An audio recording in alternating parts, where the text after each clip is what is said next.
பிளாசி யுத்தத்துக்கு பிறகு ஆங்கிலேயர்கள் தங்கள் கட்டுப்பாட்டில் இருக்க Mir ஜாஃபரை நவாபாக்கினார்கள். You are a king, Mir Jafar. இது என் சிம்மாசனமா? இல்லை, உங்கள் விருப்பப்படி ஆட்சி செய்வதற்கான வாடகை இருக்கையா? ஆனால் மிர் ஜாஃபர் முழுக்க ஆங்கிலேயர்களுக்கு வசப்படவில்லை. ஆங்கிலேயர்களின் கட்டுப்பாட்டிலிருந்து நாம் விடுபட வேண்டும். அது நம்ம மரியாதைக்காக. ஆம், அவர்கள் வணிகம் செய்ய வந்தார்கள். இப்போது நம்ம தேசத்தை ஆளுகிறார்கள். நம்ம பேரரசு மீண்டும் ஒளிர வேண்டும். நாம் ஒன்றாக இருந்தால் மட்டுமே அது சாத்தியம். அப்படி என்றால் புக்சார்ல நம்ம பதில் சொல்லுவோம். மிர் காசிம், ஷுஜாவுத் தௌலா, ஷா ஆலம் II இவர்கள் மூவரும் சேர்ந்து ஒரு சக்தி வாய்ந்த கூட்டணியை அமைத்தனர்.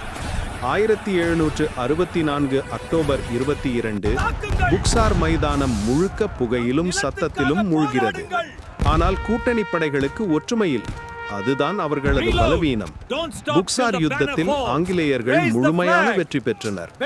அடுத்த வருடம் 1765 அலகாபாத் ஒப்பந்தம் கையெழுத்தானது. இது நம் கையால் எழுதப்படும் ஒப்பந்தம் அல்ல, இது நம் அடிமைத்தனத்தின் சாட்சியம்.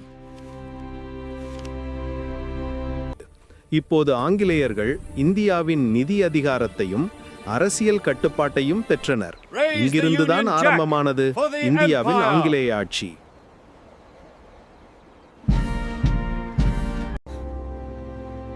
நம் மண்ணின் காற்று கூட இப்போது அவர்களின் வசம்.